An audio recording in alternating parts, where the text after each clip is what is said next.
Hola chicos, soy el profesor Alberto Calle del curso de Física. El día de hoy vamos a hablar sobre el trabajo mecánico correspondiente a la semana 7. Veamos. Trabajo mecánico.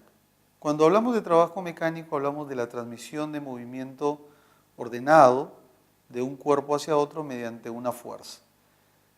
Digamos, por ejemplo, acá que tengo una fuerza constante. Es decir, una fuerza que no cambia con el tiempo, ni con la posición. Entonces, esta fuerza, que en este caso es horizontal, está ayudando al movimiento de este cuerpo.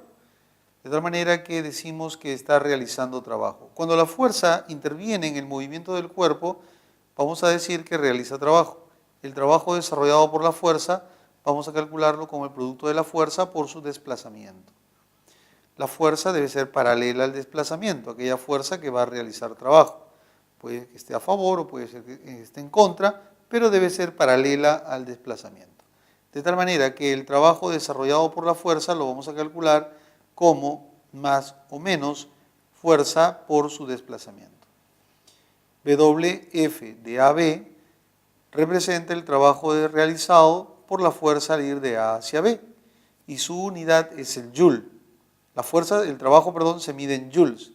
F viene a ser la fuerza aplicada expresada en newtons y D es el desplazamiento expresado en metros. El producto de estos dos términos nos va a dar a nosotros el trabajo desarrollado por la fuerza. Pero nos quedaría pues, ¿y qué pasa con los signos? ¿Cuándo colocamos más y cuándo colocamos menos? Vamos a colocar más cuando el trabajo desarrollado por la fuerza, ¿no? Vamos a decir que el trabajo es positivo, si es que la fuerza va a favor de la velocidad, es decir, en la misma dirección del movimiento del cuerpo. Si el objeto se está moviendo, por ejemplo, hacia la derecha y la fuerza está jalando o empujando hacia la derecha, entonces el trabajo de esa fuerza será positiva. Si el movimiento del cuerpo es para la izquierda y la fuerza también es para la izquierda, el trabajo de esa fuerza también será positiva.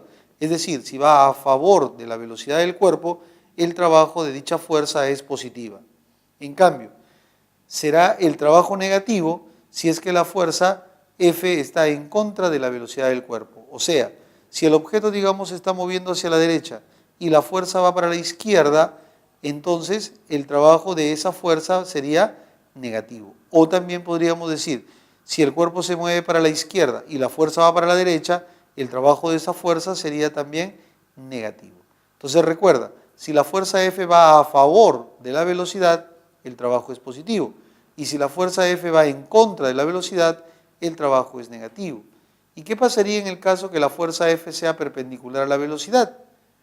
Por ejemplo, si tenemos un objeto que se está moviendo hacia la derecha, un objeto que se mueve en forma horizontal hacia la derecha, y acá se está ejerciendo una fuerza vertical hacia abajo, entonces esa fuerza va a ser perpendicular a la velocidad instantánea de ese cuerpo en todo momento. Por lo tanto, el trabajo de esa fuerza sería cero. El trabajo de la fuerza F al llevar un cuerpo de A hacia B sería cero si es que la fuerza F es perpendicular en todo momento a la velocidad. Una observación importante. Hemos visto, si va a favor de la velocidad, el trabajo es positivo. Si va en contra de la velocidad, el trabajo es negativo. Si es perpendicular a la velocidad, el trabajo es cero. ¿Y qué pasaría si la fuerza F fuera inclinada respecto a la velocidad?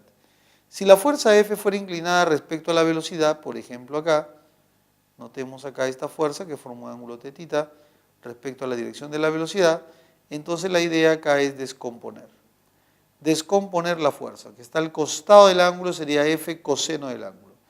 Entonces, esta componente de la fuerza F coseno del ángulo multiplicado por la distancia nos va a resultar con el trabajo. Date cuenta que la fuerza inclinada respecto al movimiento del cuerpo, toda la fuerza no realiza trabajo, solamente una fracción de ella realiza trabajo. ¿Qué fracción? Aquella paralela a la velocidad. Entonces, trabajo desarrollado por la fuerza sería F coseno del ángulo que formaba, F coseno de θ multiplicado por dicha distancia. ¿Está bien? Entonces, ¿Qué es lo que tenemos? Trabajo positivo si la fuerza va a favor del movimiento. Trabajo negativo si se opone al movimiento. Trabajo cero si la fuerza es perpendicular al movimiento, o sea, la velocidad. Y trabajo desarrollado por una fuerza inclinada va a ser la componente de la fuerza paralela al movimiento, paralela a la velocidad, multiplicada por ¿quién? Por la distancia.